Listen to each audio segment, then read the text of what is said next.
Welcome to the light stream. Got breaking ass news here. So, Trump was talking about a day ago, and I have the clip pulled for us to watch here, vetoing this COVID relief bill, right? Okay, he was talking about threatening to veto it because he was in favor of a $2,000 bill, supposedly. I mean, like, his intentions here really don't matter, but I happen to think his intentions are utterly repugnant on this. I don't even believe he does actually support a $2,000 stimulus bill, but regardless, for today's news, he is refusing to sign the COVID relief bill. So this is not an official veto. This is not the bill has been put on my desk. I am now going to use the executive power of veto to send it back to the Congress for them to either write a new bill or to re-vote on that one to try to override the president's power, which you need, I believe, a 2/3 support vote to do. But this is not that. This is a pocket veto. Now, if you have not heard of a pocket veto, I wouldn't be surprised. I haven't heard of one until today, but I found out what it is. Okay, so let's take a look here. Pocket veto. The Constitution grants the president 10 days to review a measure passed by Congress. If the president has not signed the bill after 10 days, it becomes law without his signature. However, if Congress adjourns during the 10-day period, the bill does not become law.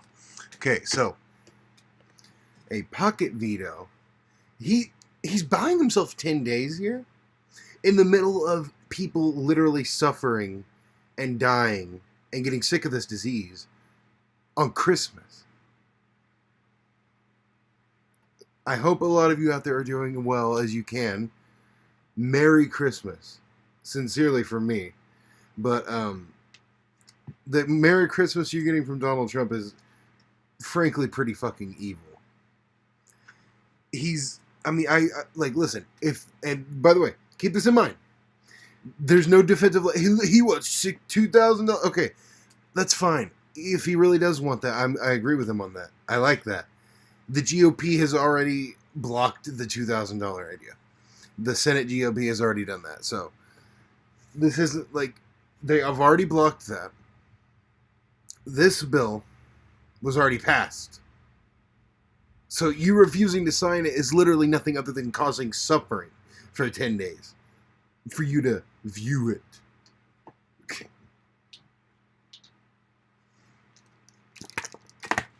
It's ridiculous. It's very ridiculous. Let's watch this clip from 2 days ago now. I've basically been on Christmas break hiatus at this point. I have not been able to, I just don't know, I haven't been able to get it together to stream lately, but I've got a big thing planned for after Christmas, many topics as of late. Let's get into this.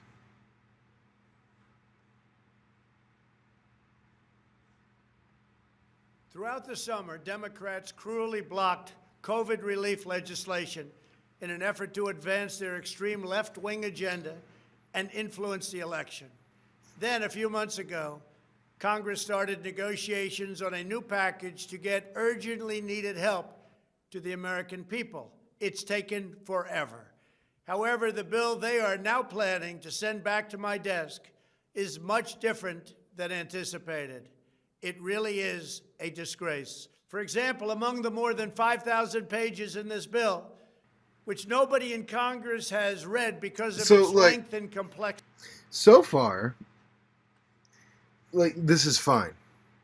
So far, this is completely fine, and I agree with him, basically. I mean, if, it would be way better for everybody if we did get something much more along the lines of the $2,000.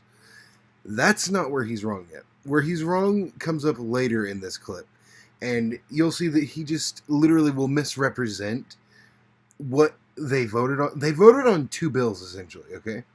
They voted on the stimulus relief bill and the federal government funding bill, okay? And he completely lies and acts like this is all in the COVID bill. It's called the COVID relief bill, but it has Here we almost go. nothing to do with COVID.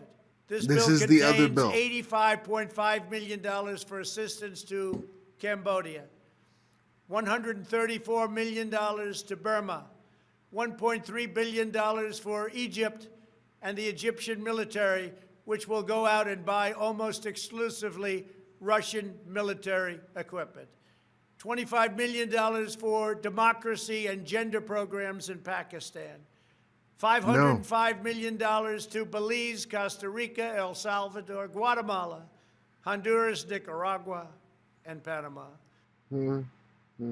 Yeah, so basically the point here is that this is completely meaningless. Like, this is what is in the government spending bill that is basically like, that was approved by, this is like your spending bill. So I don't know why you're listing off all the things that you approved, acting like they're in a COVID bill, and then coming out here and giving a fucking national address about it while you're refusing to sign the COVID bill because of some fucking notion of $2,000 checks. I wish we would get $2,000 checks. It's not about that. I like that way more. I think we should get $2,000 checks recurring forever, but especially throughout the remainder of this pandemic. That's not my point here. My point here is this bill is all we were going to fucking get. The negotiations have happened. Okay, Trump or not, and even with Trump here supporting the $2,000, right? Mitch and the Senate GOP have already blocked it. It's not happening. It's not happening. So this is all such a fucking, this is just useless here. $40 million dollars in my spending bill. Like, what are you fucking talking about? This is far more than the Americans are given. Despite all of this wasteful spending and much more, the $900 billion package provides hardworking taxpayers with only $600 each in relief payments. And not enough money is given to small businesses, and in particular restaurants, whose owners have suffered so grievously. They were only given a deduction for others to use in business their restaurant for 2 years. This 2-year period must be withdrawn, which will allow the owners to obtain financing and get their restaurants back in condition. Congress can terminate it at a much later date, but 2 years is not acceptable. It's not enough. God, dude.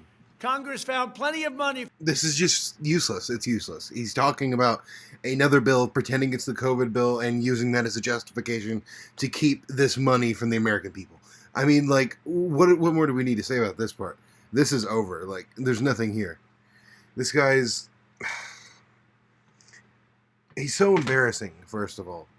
It is so embarrassing that when he uses his executive and political power, it's always to do something just absolutely harebrained and useless. It's never to do something good for everybody. I mean, here he's advocating for something good for everybody, but he's coaching it in the basically anti-democratic stuff. Oh, I won the election stuff. Like, he brings that up here. Like, oh my God, dude. He's coaching it all through the lens of fucking utter impotency and failure. I mean, like, this is just not simply the way to come about building a functioning fucking plan to address any kind of crisis. This isn't how you do that. This is how you virtue signal and how you completely continue this mire with your fan base. They're fucking like, their passion and their rigor and their fucking shit to get going, man, to go get, basically the campaign donations done. I really believe at this point that's all there is. I think he's just trying to fleece his supporters for all they fucking have. I think that's all he's doing. That's all he's got left. And we have to suffer in the meantime. Because there's not an adult in charge. Hope you guys enjoyed the stream. Subscribe to like down below. And I will see you guys later. Probably after Christmas.